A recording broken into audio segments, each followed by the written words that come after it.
ជំរាបសួរពុកម៉ែបងប្អូនទាំងអស់គ្នាថ្ងៃនេះចេញវីដេអូមកគឺមានថតអេកូផងមានកូនង៉ែតផង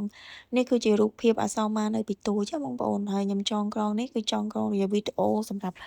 គាត់ទុកមើលពេលធំហើយថ្ងៃនេះថ្ងៃទី24ខែ8 2026គឺជាថ្ងៃខួបកំណើតរបស់គាត់អញ្ចឹងណាហើយវីដេអូតាំងពីថតអេកូរហូតដល់គាត់អាយុ2ខួបនេះគឺខ្ញុំមានវីដេអូទីច្រើនតាំងពីគាត់ចេះដើរចេះនិយាយ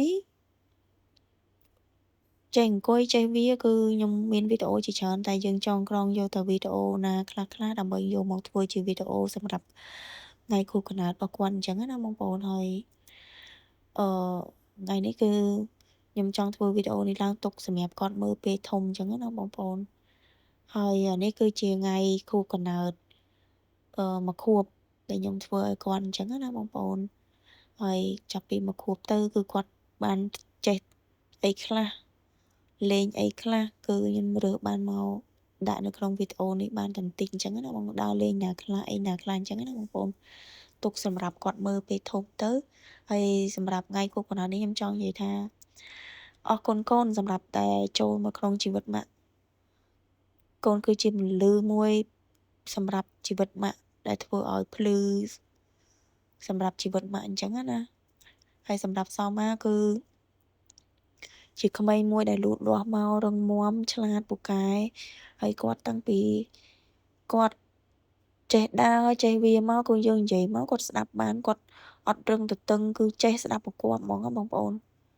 គឺជាក្មេងហើយមិនងាយឈឺផ្ដេសផ្ដាសគឺអត់ងាយឲ្យម៉ាក់ពិបាកម៉ាក់ប៉ាពិ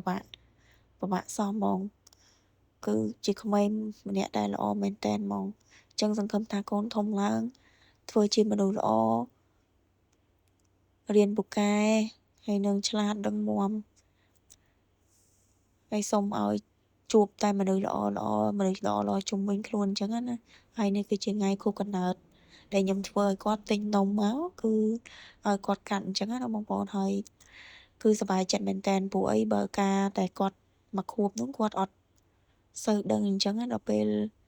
2ខួបនេះគឺសប្បាយចិត្តមែនតើផ្ទះដៃផងអីផងគឺឃើញនំខេកសប្បាយចិត្តទាំងរាំទាំងសើចផងផ្ទះដៃផងគឺខ្ញុំក៏សប្បាយចិត្តដែរហើយខ្ញុំព្យាយាមធ្វើឲ្យគាត់រីករាយកាន់តែខ្លាំងហើយអ្វីដែលចង់បានគឺម៉ាក់នឹងធ្វើឲ្យកូនចង់បានអីម៉ាក់នឹងពុះពៀដើម្បីរកឲ្យកូនហើយវីដេអូមួយនេះខ្ញុំធ្វើទុកឲ្យគាត់មើលពេលធំថាម៉ាក់ពិតជាស្រឡាញ់កូនរីករាយថ្ងៃខួបកំណើតកូនស្រីជាទីស្រឡាញ់របស់ម៉ាក់ដូចតែបងប្អូនឃើញខ្ញុំគឺគាត់សប្បាយមែនតើនឹងសប្បាយខ្លាំងអូខេអរគុណបងប្អូនសម្រាប់ការទស្សនា